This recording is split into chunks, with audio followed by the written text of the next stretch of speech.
There's something about when the bar's full and the ice is cracking and the drinks are being shaken and stirred, and there's a moment in there where you can't replicate it. You're taking all these recipes from the past, and people innovating in the future, but it's impossible to time travel to that time, but it's possible to be in that moment again. And I think that for me is what it is. The moment is what keeps me bartending.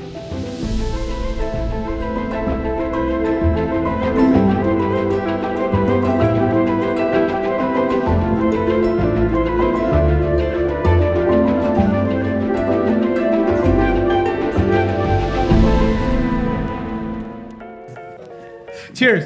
Here we go. All right.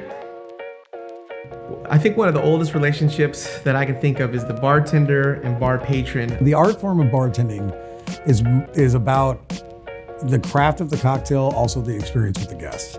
Make sure that we're creating the cocktail to what it's supposed to be and what the idea is of it and the flavor profiles, but also make sure that the guests are involved with it, the process for their experience.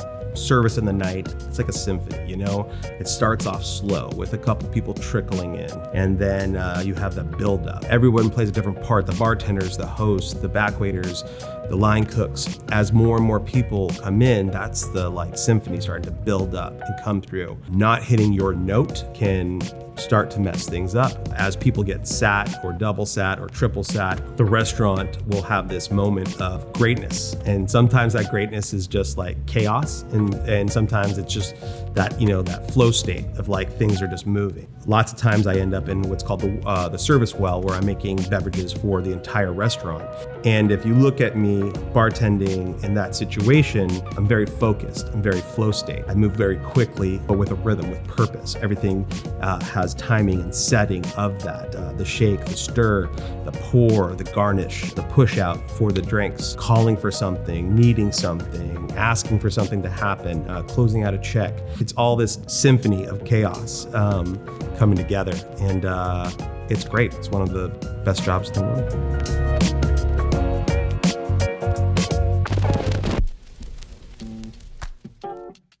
I got into bartending. I was a salesman prior, so I started off as a barback, making some money on weekends to these guys training me how to be a bartender. Wow, I'm actually good at this. And it got to a point, I think maybe in year 4, where I was like, well, I guess I do this for a living now. And so I might as well be good at it. And my shtick was more of the fun flair guy that high-fived people and had a good time, made sure the crowd had a good time. And that was the joy of it, was just man, I got these people eating out of the palm of my hand. I own all 20 of these people sitting with me right now, and they love it, and they're gonna come back. And you have to maintain that persona though all the time. And it became almost like just this great feeling of you can do that for somebody else if they're having a bad day or a great day, and you can make it better or just change their experience around it, where they're man, they're almost like making an impression on people. When we're selecting a whiskey barrel for Bosscat, we kind of look at it in 2 ways. Are we going to use this as a spirit that we're going to use in a cocktail, maybe like a riff on a Manhattan, an old fashioned, or is it going to be a whiskey that we kind of push neat to sip on, maybe over a big cube, a big, bold, spicier whiskey for cocktails, possibly more butter, toffee for neat sippers? I think most people would be surprised to know one of the hardest things about bartending is the amount of information you have to know. Hosts have to know the layout of the restaurant to seat people. Servers have to know the food and service and stuff like that. Cooks have to know the recipes. Bartenders have to know it all. We have to know all the ingredients for not just the drinks, the food, and how to execute those drinks per se.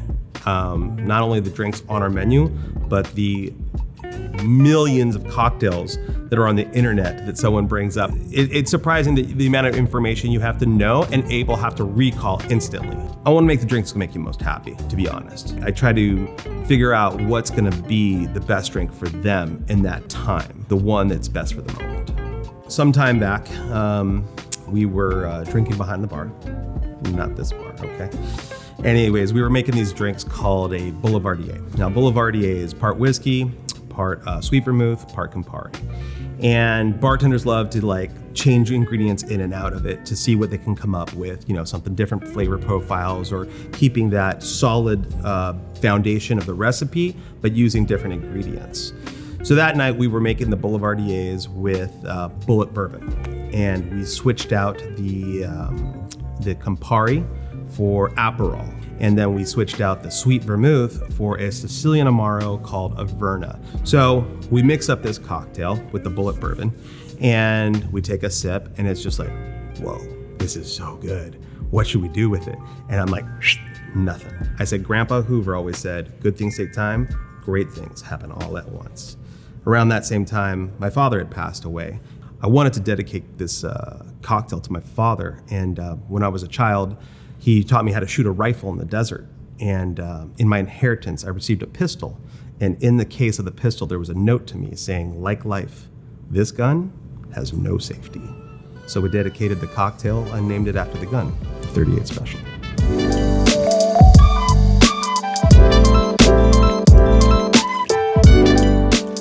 Matt Sharp, bar director, partner at Bosscat Kitchens.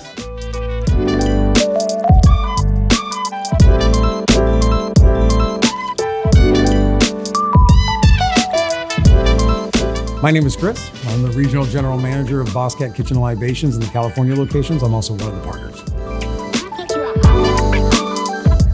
Hi, my name is Robert Hoover. I'm a bartender here at Bosscat Kitchen and Libations.